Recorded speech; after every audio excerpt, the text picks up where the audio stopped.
Ucraina confirmă că a masat trupe la granița cu Transnistria după amenințările Moscovei. Ministerul Rus al Apărării a transmis că orice atac asupra securității rușilor din Transnistria este un atac asupra Rusiei. Nimeni nu știe deocamdată ce planuri are Putin în regiune. Am discutat subiectul cu Generalul James Jones, fost comandant suprem al forțelor aliate din Europa și consilier pentru securitate națională al fostului președinte SUA Barack Obama. Generalul Jones l-a întâlnit pe Putin în 2009 și ne povestește ce viziune de viitor avea atunci liderul rus.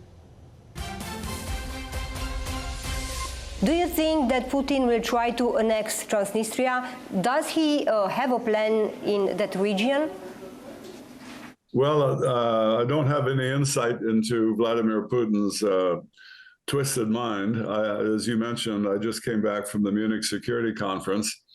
I've been going there since 1980, and this was the one that I think one of the most remarkable conference in terms of transatlantic unity and unity among friends and allies that I've ever seen. Moldova came up, Georgia came up, and people speculated as to what Vladimir Putin's ultimate plans were. But I came away from the conference really reassured that the commitment and support generated not only by NATO but by other countries as well was very inspirational. In your role as a national security advisor, you, General, met Vladimir Putin at a meeting with President Obama in Moscow. Somebody with some excellent English skills. Well, it was a very long breakfast. It was supposed to last an hour. It lasted, I think, an hour and a half. And President Putin, or Prime Minister Putin at the time, gave us his views of the world since 1945 and essentially made the few points. Well, the first one was that the collapse of the Soviet Union was the worst thing that happened on the planet, and it should never happen or been allowed to happen. Number two is that NATO, he believes that there was an agreement, not a written agreement, but a gentleman's agreement that NATO would not expand into the former Warsaw Pact countries. And he obviously believes that, but I and others have done a lot of research on that, and I never found any evidence that there was a kernel of truth associated with that belief. The third point is that he thought the United States did not come to the aid of Russia in their times of financial need, as they had promised. And so along those 3 points, you can get a sense of how the man thinks.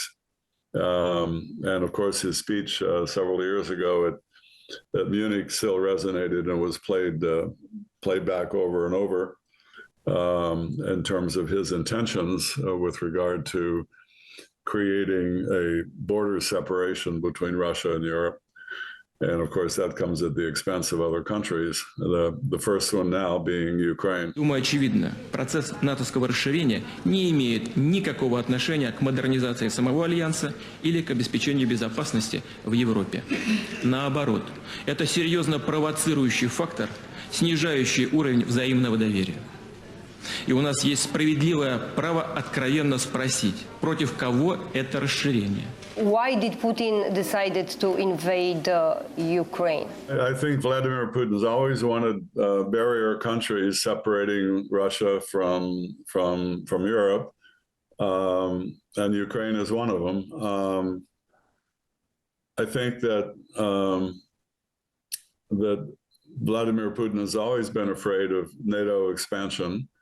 And the mere thought that someday Ukraine might be a member of NATO is something that keeps him awake at night, I'm sure. And I'm sure he's very upset that Finland and Sweden might will probably become members of NATO. That has to be something that his generals never told him would be a possibility. I think Vladimir Putin is a dictator that nobody, no military advisor wants to contradict. So I think they told him what he wanted to hear. There would be a short war, and it would be just a special military operation.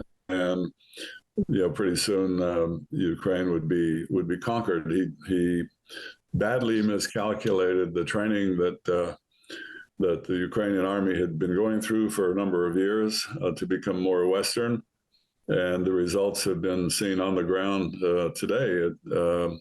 Astonishingly inept Russian forces and astonishingly capable Ukrainian forces. So right now, I'd say the advantage is to Ukraine. We'll just have to wait and see how that plays out over the year. General, thank you so much. Hope to have you again on our program.